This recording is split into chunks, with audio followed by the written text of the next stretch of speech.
So, good day to all present today at the York University SOTG 2022.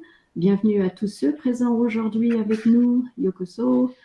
I'd like to first start this panel by thanking our sponsors, the Canadian Commission for UNESCO, Okayama University, the International Association Universities.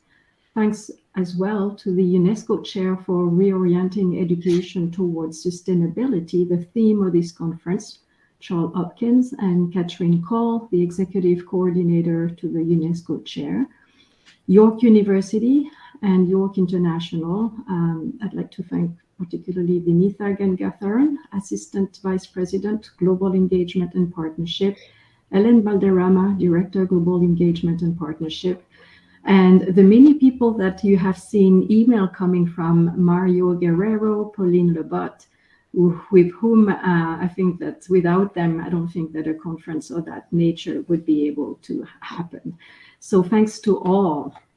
So today in this panel, connecting the local classroom to the global classroom, quite a challenging theme to address. And we heard from the previous sessions that there are so many obstacles, challenges, but at the same time, successful stories and hope that it is my pleasure today and honor to really have around this table four incredible colleagues and experts in the field who are really working on that particular goal of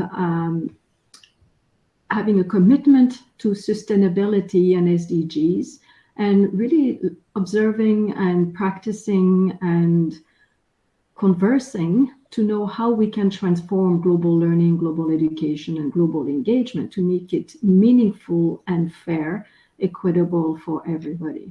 Because we know it involves internationalization of curriculum, internationalization of the profession. And when I say profession, it's not only academic profession, it's any profession. When you connect groups of learners, internationalization of teaching, learning practices, and all of these initiatives and engaging examples of the constant work and effort it requires, I find that really are illustrating the engagement of those four experts to connect learners and leaders in the field of not only internationalization, but global engagement. And we will, in this panel, will see that how each of them define global engagement. So around this table, we have Ian Garrett, professor from the Department of Theatre, School of the Arts, Media, Performance and Design at York University. I won't talk about his case study because he's better to actually illustrate and inspire you by speaking himself. And it's the same thing for Rachel Warnick, Director of Programs, Professor Without Borders in Mauritius, and Divinia, Jithoo, and Savo, Heleta, both from the International Education and Partnership Specialists at the Durban University of Technology, South Africa. So to all of you, I will start in asking to discuss why this theme actually made you, first of all, submit a proposal, but why is it so important to you to connect the local and the global classroom, or let's say learning environments? And I'll start with Ian Garrett. For me, so the project or the way that it came together for me was in co-teaching a class with colleagues in Brisbane, Australia, at the Queensland University of Technology and with Griffith University. And some of the most important parts of it, because one of the challenges aside from time zones was that we're working within different contexts, and we were working on doing collaboration around studio-based artistic training, was around how things are practiced differently in different contexts, and having the opportunity to test ideas through our pedagogy with those of other fields, of other locations, and other forms of practice, so that like greater sense of going forward into the field for any of the students participating has that global sense of how things are practiced in different places, or how different fields are engaged in different areas of study are, and also the potential, like the diverse outcomes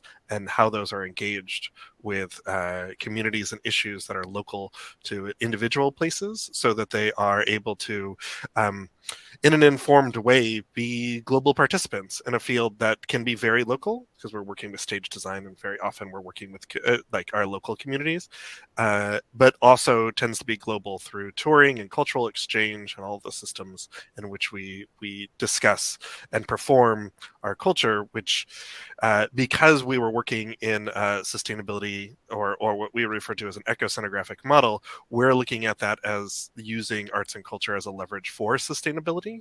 And so that takes sort of that systems, that larger view of the world, and that becomes necessary. And so that's really what made this sort of collaboration really important in the way that the courses that I've been working on have been coming together. Well, thank you, Ian. You're looking at engaging citizen, the youth, and individuals around arts and culture and sustainability. And you, Divinia, how was your project inspired by? What did you want to actually achieve? Thanks, Dominique. I think, in the South African context, for internationalization to be impactful, you really need strategy and institutional support. Traditionally in South Africa, internationalization focused a lot on physical mobility, and due to funding issues, this made internationalization quite exclusive and elusive to the majority of our students. That's less than 1% of students in Africa get to participate in study abroad or exchange.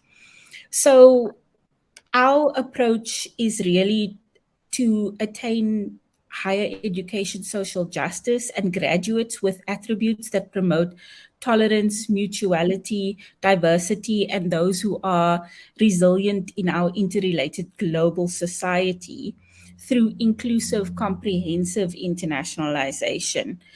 And for us at DUT, we see the approach as contributing to enhancing the quality of education and research for all students and staff. So the focus is really to ensure that 100% of our students get to experience an international experience within their student career. Our strategy in Vision 2030 calls for objectives such as creativity, innovative curricula, and research and engaged university. And all of that can only happen through balanced internationalization, through partnerships with, yes, the global north, but also the global south that has traditionally been excluded from conversations and topics within our curriculum. So a lot of our focus has been internationalization of the curriculum, internationalization at home, and ensuring that there's engagement at a student level and academic faculty level through our collaborative online international learning and global learning programs such as webinars, ongoing seminar series, and those sorts of examples. Thank you, Divinia. And I know, Savo, you work with Divinia from the same institution. So I'd like to ask you, building on what Divinia just said, what does comprehensive education and balanced internationalization look like in your institution and for you? Thank you. I hope you can hear me. I had some issues connecting and all that. Thank you. It's great being part of this panel. So on top of what Divinia was talking about, we're not just going into, let's comprehensively internationalize our institutions. Let's internationalize. That's been happening in South Africa since 1994, since the end of apartheid. But finally, recently we started questioning the concepts, definitions, practices, which up until now have been literally imported and copied from the global north. So whatever is conceptualized and defined, and whatever practices somebody else came up with that work in their setting for their purposes or whatever it is that they come up with, South African higher education institutions were just copying those practices and not necessarily asking questions. In a very complex higher education setting, in a very complex country with deep-rooted inequalities linked to racial capitalism and racism and white supremacy. So we started asking questions, what are we doing and why are we doing what we're doing? And is there anything we can do differently that is perhaps more relevant for this setting and for other settings on the African continent and elsewhere in the global south? And we started thinking about new ways that we can define internationalization and then have that hopefully positively impact on what we do in the classrooms, what we do when it comes to research, how we collaborate with others.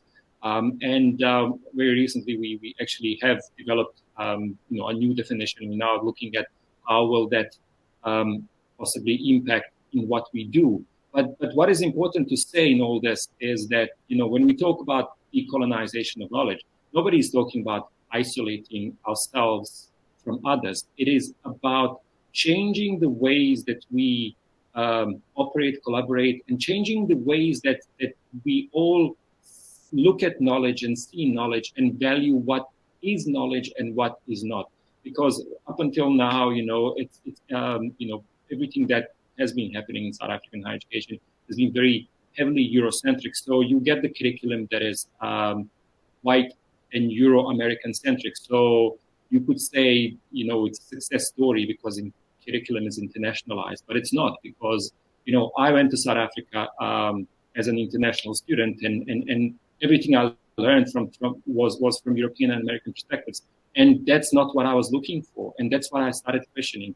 And I think when we do what we are trying to do, we'll have way more to contribute in our engagements with the rest of the world, and connecting our classrooms with more critical ways of thinking will contribute not just to us and our students, but also to other people and other students from other parts of the world. We're talking about plurality of knowledges, and I think there's so much that we can then bring to the table to collaboratively and critically engage with others on, what is happening and where do we go as the world. I think that what you just mentioned in terms of that journey of going beyond appropriating the knowledge of the North and actually coming up with the plurality of knowledge, I'm sure speaks to Rachel, who is working with Professor Without Borders. So she has as well that perspective of somehow connecting or bridging from her practice all of these individuals who are trying to actually make sense of that. What's plurality of knowledge is? Exactly, Dominique, thank you. I actually operate in the third sector, so I'm outside of the traditional academic sphere. The beauty of that is that, we're able to have a little more flexibility in what we do. And we were born, and I want to connect back to what Divinia was saying about this question of mobility. We were born of the idea that one of our co-founders had, that she was teaching an intensive summer school at the London School of Economics, and realized what a fantastic impact that this type of experience could have, but it was reserved for the elite. So the idea is that, we're trying to bring these experiences to students in their home environments, but we do so after extensive consultation with our local partners, and to define what their needs are. And I think that's really important. I think that ties in to what Savo was saying about not just simply imposing things top down, looking for what is needed from from the mouths of the people that we are trying to serve. And then another component for that is to make sure that our teams really cross those boundaries that we're claiming to destroy. So things like having a Bangladeshi professor on a Kenyan project, having a Nigerian professor on a Malaysian project, and having a Brazilian professor on a Nepali project. So we're really trying to break down those silos that exist. I'll pause there because there's just so many great things that my colleagues have said, and I'll address some of those as we continue. Thank you for actually providing me the opportunity to say that this is just the beginning of the conversation. Now we're going to go deep, and I'm going to ask questions to the different panelists, but those questions are for the audience too. So we would like you to actually take the question for yourself and interact with us and tell us as well how you are taking that question. So I'm starting with Ian. And Ian, I know your experience and your practice was very successful. But I would say, based on your experience, why is the practice of connecting local and global classroom on a global scale, because you had many partner institutions, important to you as an educator? Because I know you are an educator at York, but you are as well an administrator, you are a graduate program director, and you are an open practitioner. So different hats, but it is important. So could you tell us why it is important? Yeah, I think useful context is also to know the extent to which things were connected through sort of the case study that we're pointing to. So on its surface as a course, there was the aspect of it where there were 3 institutions sort of collaborating across instruction, but the context in which that came together was through a larger initiative, which in a similarly named entity that sort of like grew out of about 10 years ago, Theater Without Borders, called the Climate Change Theater Action, which every other year commissions 50 original climate change plays from playwrights from global playwrights, and then makes those freely available for anybody around the world who wants to produce those. There's, in this last iteration, we're somewhere between 300 and 400 different partners, and I think that we've had productions, and they're at all sorts of scales, from full productions to readings. Sometimes they're just brought into living rooms and conference settings and classrooms. Sometimes they're outside activations, etc. On every continent, inclusive of Antarctica. I used to say it didn't include Antarctica, but somebody went down there and did one as well. And so with those, the purpose of this course was working with these ideas around ecoscenography, which is already about recontextualizing the way that we do cultural production around spatial design and performance, and rethinking with it around how we co-create with each other and all of our partners in the creation of an experience, human and non-human, and then moving that towards celebration. So working with students to understand this framework within serving and creating seed designs for each of these plays, which then themselves were also being prepared to go to another global convening called World Stage Design, which is a quadrennial convening of global scenographers put together by the International Organization of Scenographers, Theater Architects, and Technicians, and moves around. And this last time was in Calgary. And so all of the participants in the class had created either individually or in groups, sometimes cross-institutionally, were creating seed design concepts in response to this larger project, alongside a global professional cohort that was doing the same thing, so that there was an exhibition of all of the designs in this global convening in Calgary in August and bring things together. So I think, like similar to what Savo was talking about, like when we're talking about like all of those different things allow us to connect those students to different knowledge systems, along with one of the primary themes at World Stage Design was around this idea of ecosonography, which is how it was included in the program. But of the three, the other ones, one was around multiple realities, which was looking towards tech, but there was also Indigenous ways of knowing, because of that important context within Canada, which became extremely interesting conversations in comparing the relationship between First Nations in Canada and Australia, because that's where our primary collaborations were.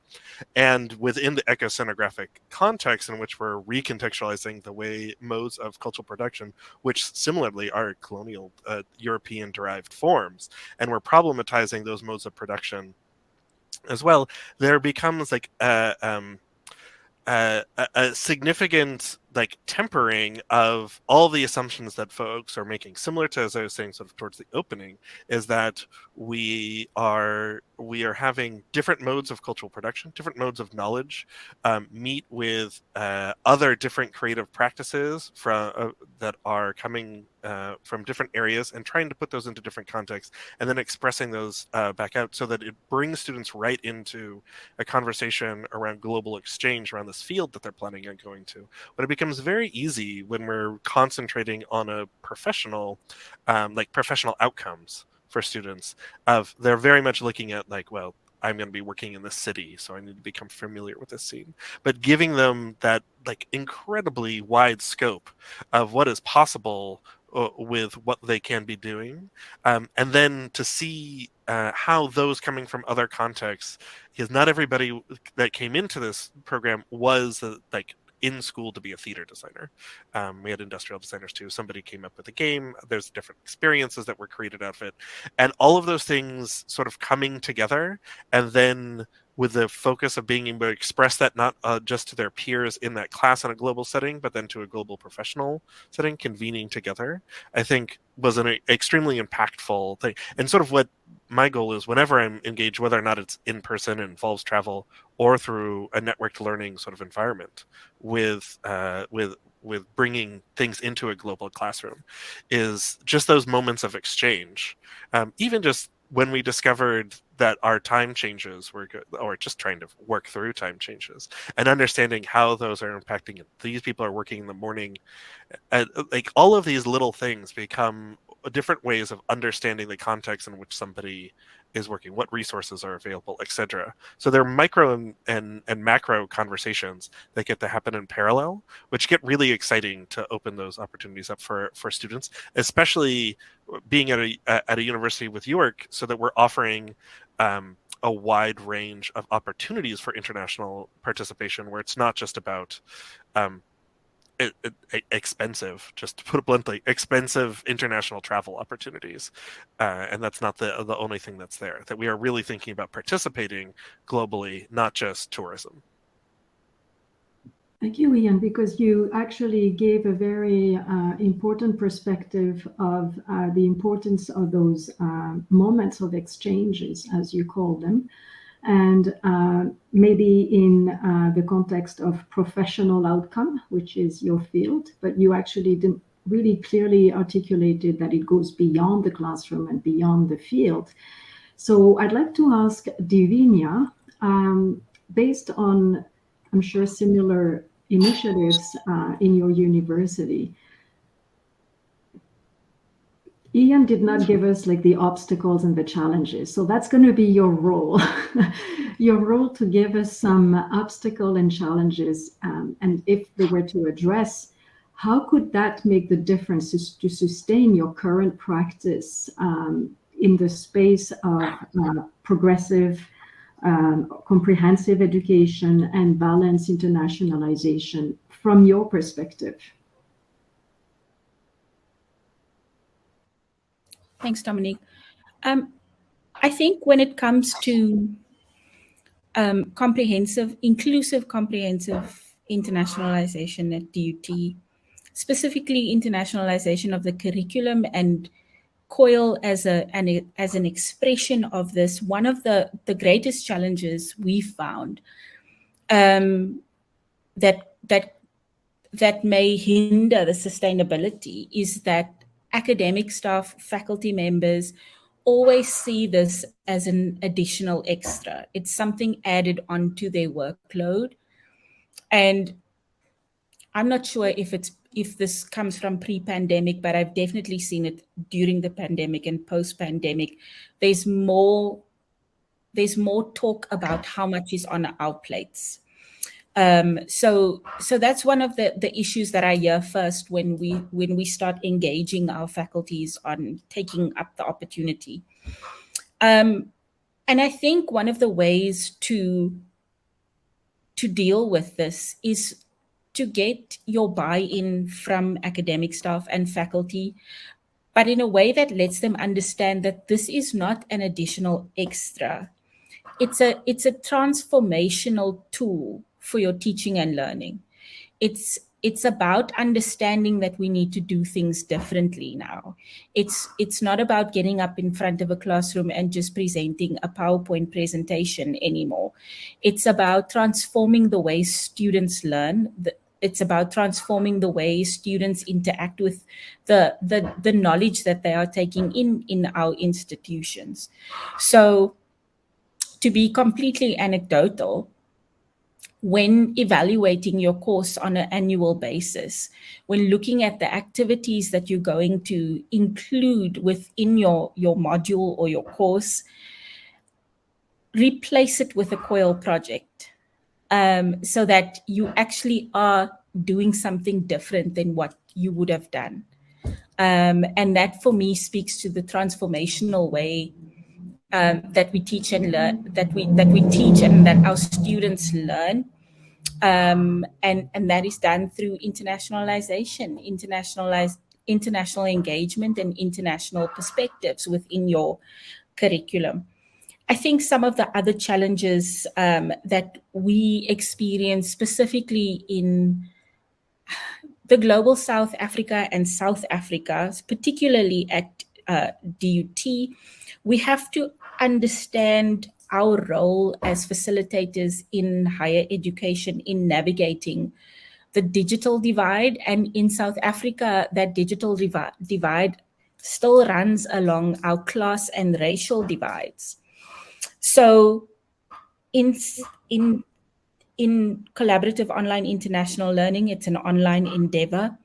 The high cost of data, I mean, in some parts of Africa that we are trying to partner with, 1 gig of data can cost up to 150 Rand, which is, for most people, they cannot afford that. How do we overcome that challenge? For me, it's about being communicative with your partner to see, okay, can we look at synchronous and asynchronous ways of engagement, talking about the platforms that you are going to use that's not going to be so data heavy. We also have the infrastructural challenges in South Africa.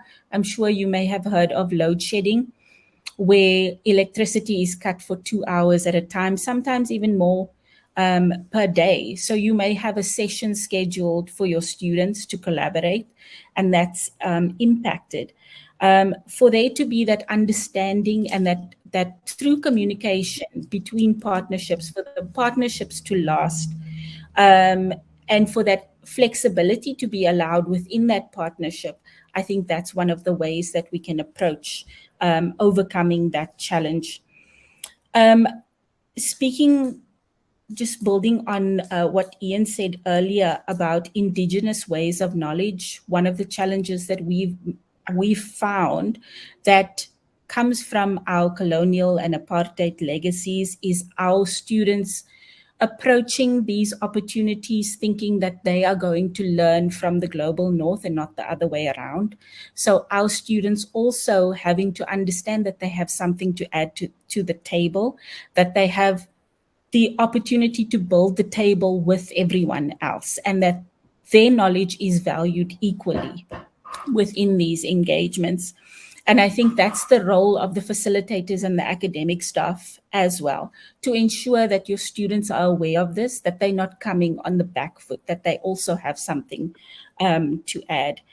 And then also an opportunity that we've found that we've been able to leverage is actually the student approach and attitude to collaborative online international learning within internationalization. We do these orientation sessions for our COIL projects, and in one of the sessions last year, one of the students actually said to me, "Ma'am, do you think, you know, I'll meet my wife during this engagement?" And you know, it was quite alarming for me, but I thought about it and I realized, why not? I mean, who's to say that he can't? But what was also evident is that our students don't see the virtual space as a limitation to creating long-lasting networks and relationships. And if we've got that right, the digital divide, the infrastructural challenges, the access to equipment, all of those things, us as universities need to make sure students can overcome that so that they can actually fully participate in these engagements. Thank you, Divinia, for that particular example of illustrating how the youth sees the virtual environment. I'm sure Rachel and Ian can actually react. I mean, you mentioned all of these obstacles. Some of these obstacles might be felt as well from the learners that Rachel is guiding, I would say, or observing. But Ian, I'm sure that there are as well obstacles at York, maybe not the data, but I'm not sure that the data would not be a problem at York too, but not to the point and to the amount that it is maybe a huge obstacle in your university, Divinia. But you touched on so many points, which I find are quite universal. So I'd like the others to maybe react to your points. Who wants to go? Rachel, Ian, Savo? Sure. Yeah, I'd love to. You know, this so much of what Divinia said resonates with me. The work we do, we work with a lot of communities and contexts where, I mean, first of all, access is a challenge. So, you know, while we operate as much as possible in person, certainly COVID, we took a lot online and we couldn't support all of our communities in the same way. So I think that's one really important thing. I think also through another hat that I wear, you know, even during COVID and teaching online to students from across Africa, I believe I had 16 nations represented. You know, we're not simply talking about, are they in a location that has internet access, which can be a question. I had students who were joining from a refugee camp. It's not simply, do they have sufficient data or sufficient money to purchase data, you know, and are we being mindful when we are, you know, setting up these, you know, these live video sessions with materials that they have to download, materials that they have to upload. But there are also questions around the student's home environment, you know. Our picture in the global north of what a university student looks like is, you know, a 20-something-year-old who is living in a dorm, who is spending their days in class and the library, and their evenings they get to go party with their friends or such. You know, let's not forget that that's not the only picture, excuse me, of what a university student looks like. You know, we have to consider, you know, people who may have caring responsibilities for family members, people who are working or dependent on working jobs to enable them to study and also to provide for the family. They may be in a household where, yes, there's a laptop, but that is shared between multiple students, multiple family members. So I really like that Divinia mentioned this asynchronicity. I think that is a very key element of the way forward, and how we can center students more. I think assessment is another one. I think assessment, and this taps into what Savo was saying about, you know, the decolonization of education. You know, these traditional. Please excuse me. I have a cold. these traditional methods of assessment and it's one size fits all. You must write an exam. You must write a paper. There's somebody I admire hugely, Kiedza Skayam, who works at African Leadership University, where I have also taught. She was telling me about something that they're doing. They're doing a 360-degree grading approach involving peers. The process like this teaches them self-awareness. There's self-grading in it. I think we really need to broaden a lot of our definitions. What is a learner? What does a learner look like? What does assessment look like? What does knowledge output look like? Can it be a video blog? Can it be so many things beyond the traditional. I really enjoyed that the conversation moved to asynchronous, because even if I am currently a faculty member, I had many administrative positions at York, and helping our colleagues to actually transform their practice to actually do asynchronous work is universal. Not only do they say exactly the same thing, Divinia, it's like an add-on to their teaching load. But I agree, Rachel, it's not only like the add-on to the teaching load, I think that it's maybe the fear of not knowing how to actually teach differently. And this is like a huge challenge and obstacle, because I don't think that most of us are ready to really actually create asynchronous learning environments from different perspective than teaching. So I think that what you are bringing here is actually a huge point and obstacle, and it actually crosses over the North and the Global South, and it's like transforming practices, flipping and getting rid and having trust that they can do it. So I don't know how we can build that trust, but Savo, you may, I'm sure, add something to this.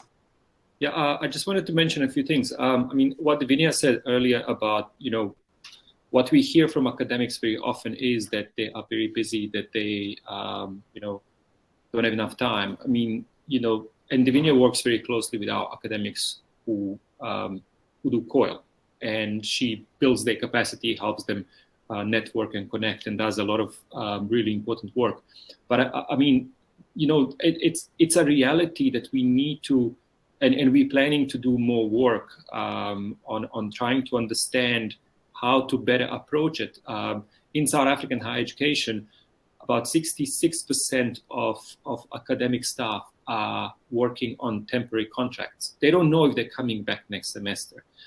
Very often it takes a year to really develop a COIL project. You have to develop a relationship with your partner to figure out what you're doing. But if you don't know if you're coming back, or if you know that you're not coming back, it's creating problems for academics. It's creating also problems for us, because we have to kind of start from zero very often. And it's not just a South African problem. We were talking to colleagues who work in Mexican higher education, and I see one of them is in the audience here. I see in the chat. And they face same problems, and we want to study it together to see how does this work in different settings, and what can we do. We try to find creative ways where we cannot lie to people, say, oh, this is going to be a very good positive impact on your career. We don't know that, but we try to tell people, if you have time, let's try this, we'll help with this A, B, and C. But I think it's a problem. It's a global problem. We talk about neoliberalization of higher education. We're talking about, institutions and university leaders very often thinking about profits before people. There's the rhetoric about social justice, but when a lot of people who work as academics don't have secure jobs, and even when they have the jobs are often underpaid. What are we talking about? What what is social justice then? So that is one of the key issues. But I wanted to respond to Della's comment also in the chat. Yes, she's talking about how do we convince people in the global south to collaborate with the global south? It's a huge issue. In a lot of my research on epistemic decolonization and how do we tackle the Eurocentric hegemony in higher education, you come across the fact that this is not a once-off. This is not a very recent thing. We're talking about centuries of brainwashing and the colonization of the mind. I have Ngugi's book in front of me, who writes about decolonizing the mind, and literally we have to talk about the minds, and you have to convince people for example, in South Africa, that collaboration with the academics in Ethiopia is as international collaboration as it is with the people in France or wherever else. But then the problem of funding also comes in, because there's often funding from the global north to collaborate with the global north, but there isn't funding, for example, from the South African government to collaborate with the global south. So, the amount of challenges that we are facing sometimes gets me to think about figuring out another career. But I think we have to invest as much time and effort as possible to try to come up with solutions. There are no one-size-fits-all solutions, and we have to figure out something for the sake of the students and the future generations. I really appreciate it, and I'm sure you can add to this. And then we will answer a very important question in the chat raised by Tarek. And I might segue into that too, because I've been thinking about that as well. One of the challenges I know going into the example that I'm providing was, what are we doing about? It was a studio-based course. It was a course that we were teaching it in person. We would be in a design studio together, working on things. So it's interesting when we talk about jumping back a little bit, because there's so many ideas that have been put into the room around asynchronous versus synchronous, of like essentializing, are there elements that work synchronously versus asynchronously? Because a lot of the work, when you're moving outside of conventional Western instruction, the lecturing environment, when we're not sharing direct information from a one-to-many perspective, a lot of that work works very well asynchronously. And so within sort of the way that we ended up building this one opportunity, we treated the course time as convening time, or as times to bring things back together, and much of it has to happen outside of that, just because of the nature of the work, along with just when it was happening. At that time, York was still primarily online, where because of essentially the closure of the borders in Australia, they were experiencing a more normal day-to-day, where they were still meeting in person, and that changed over the course of the class. And so accommodating those things, people commuting on that end and moving those things around, and those levels of flexibility, I think that the idea that I wanted to raise is that it's not like, are we doing a synchronous class versus an asynchronous class, but what are the flexibilities for meeting the learners in all of those different ways, and I think that applies to how's the course content developed and shared. What are you doing to for that valuable time together, which I think speaks to also, if you only have so much data, you want to make that time when you actually have to connect to things synchronously matter, and be impactful. And then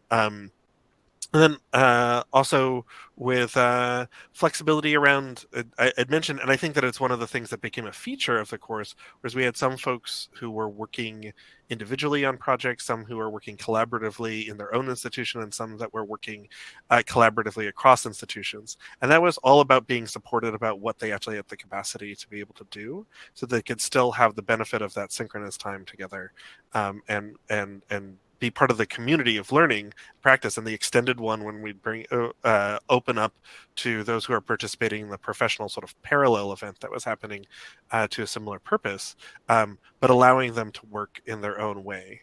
And those sort of flexibilities sort of fit somewhere in between there, but it takes agreement and partnership to it. And sort of speaking to, and I think that also connects to the question that we're sort of transitioning to around the cultural identity of various societies. I think that, and this is also coming from the perspective of someone who teaches in the arts, and some of the research on sustainability related to the arts is in the way that an artistic practice reifies and builds individual and community identities. Like that's a research area around intrinsic impact. So in some ways, I think that these modes of exchange based off of like the design of the collaboration, not only bring people together to find those commonalities within those essential meeting points, but also help to support and validate, at least in my experience in this course, I found that we were, the nature of it was not homogenization, but allowing for those moments of exchange that reinforced and were supporting plural cultural identities in the space together, and that we would come and exchange through that as well. Thank you, Ian. And Rachel, I'd like to, based on the conversation we just had, not only in terms about the flexibility, the cultural diversity in your work. So we talked about the obstacle, and some of you already provided some insights on how to try. Like Savo, you said we could try. The conversation about this is already, I would say, the beginning point. But Rachel, to make your work successful, around all of these points that have been raised, what is needed?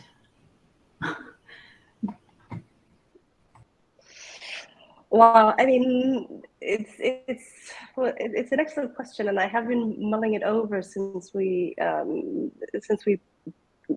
sort of preparing for this session. I think aside from the very technical stuff, the questions of access, the questions of devices, I think that the will has to be there. And if Savo has spoken a lot about this north-south divide, and I think he's so right from my perspective. This idea, we have to. I think that we have to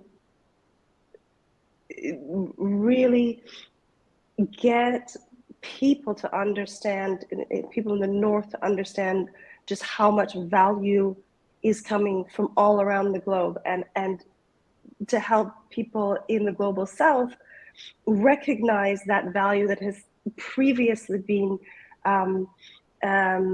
disavowed or dismissed. I know that there's it's something that Savo said earlier. We need to try as much as possible, and I know that formal methods and formal actions, they require funding, they require agreements, they require a lot of things.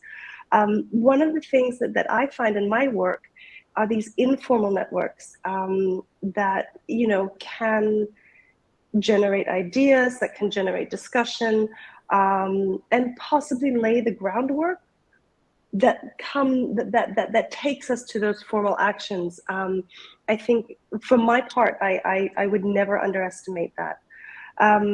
And as well, I think it provides support. You may be struggling with some of these things in South Africa, and somebody else is struggling with them, in Nepal, and someone else struggling with them in Sierra Leone.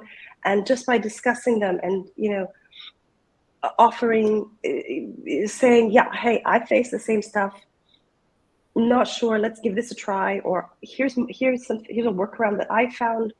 Can you adapt that? I think these things. I think that the power of the informal networks should should not be underestimated. And then centering students, getting students to see, I think one of the most powerful tools, or one of the most powerful impacts that I find in our work is that when I make sure that my team to Malaysia has this amazing Nigerian professor, and they see this in action, they're learning, and they're very excited by this. It's modeling that the figure of the repository of information does not have to be a white Harvard male. So I think that this cross-fertilization, and then consequently my team members who come, say, from Portugal or from the US or elsewhere, they've come to experience teaching at a university a Royal University in Western Uganda, where they've encountered for the first time traditional wisdom specialists as members of faculty, and they're going home and they're taking this home with them, and they're, it's changed their perception, and it's informing, it's helping to inform their practices, opening up their vision of the world. So it's very much about a two-way exchange, and I think the more exchanges we can develop, whether they're through these wonderful technological advances, like I'm blown away by what Ian is talking about, would be a dream come true if we could wouldn't it, Divinia, she's nodding there with me, if we could, if we had the capacity to do stuff like that. But in the interim, we just keep plodding along. We do what we can, and we just keep trying to push the needle formally and informally. Rachel, I like the way you summoned you synthesized somehow all of these points, but give it a twist to anchor it in your own local environment. And I'd like to ask Savo. This has been such a great conversation. I'm so happy to be with you all this morning. But Savo, I find that you used a few words like decolonizing the mind, and the fact that you said it's very difficult to inspire people in their own bubble, the global south or the north global or the global north, to actually imagine that they can be interacting with each other. So my question for you is, what is the next level of thinking we need to do, but to really help people? And that's actually adding to what Rachel was saying. What do we need to do so that people recognize the value of who they are and are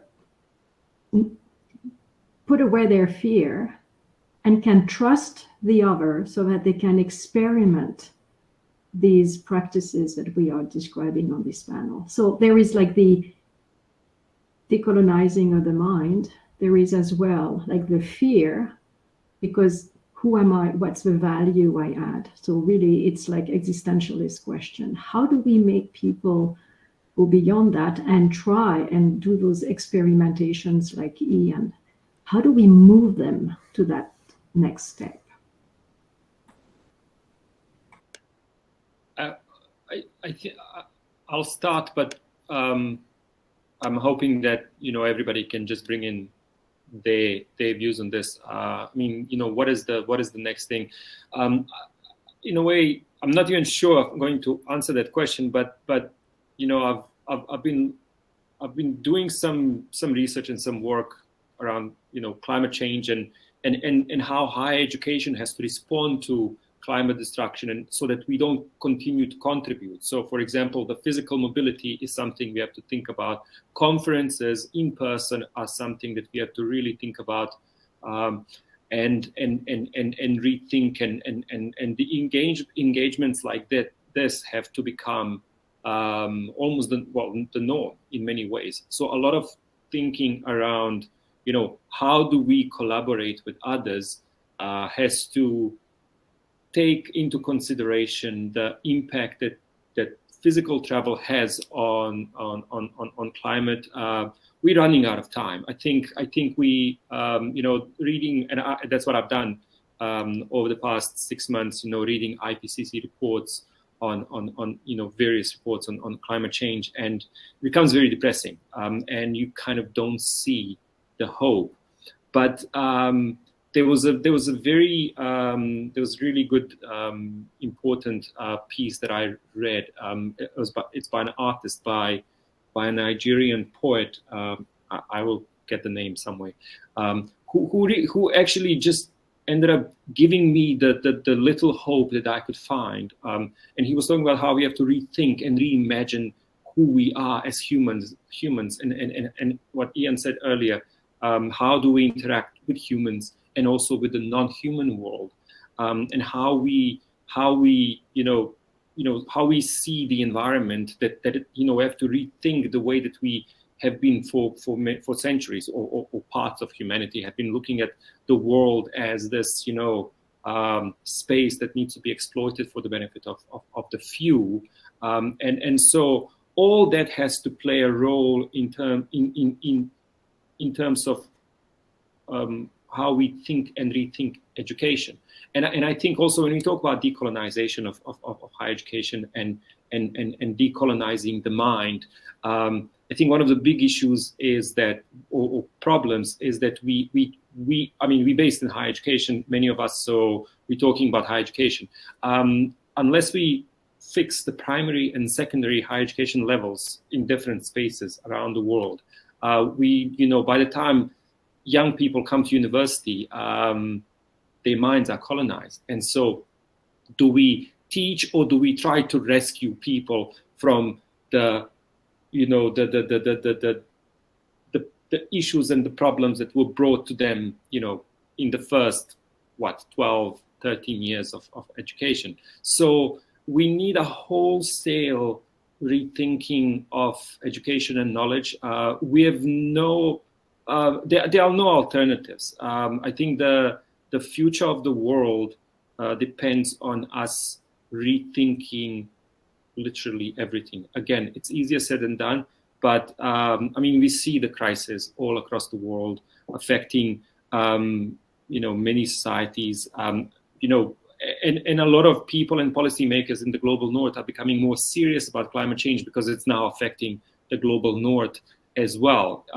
Yet, we still see Pakistan in the news, where more than a third of the country is flooded, and then we just move on from that, just because it's somewhere out there and the people don't look like us, so we don't care necessarily about that. So all this has to impact on what we do in higher education, and we have to make sure, when it comes to connecting the local and the global, we have to make sure that our engagements, interactions, and learning are as critical as possible, and contribute to our students learning about creating a better world. That's really what I can say. So I can see that there will be a session in really a short time, but I would like to invite the participants in this audience, if they want to talk about the points that were raised around this panel by the different speakers, or talk directly to them. So I'm turning now the chat with you participants at this panel. How are those speakers touching you, and do you want to share your experience?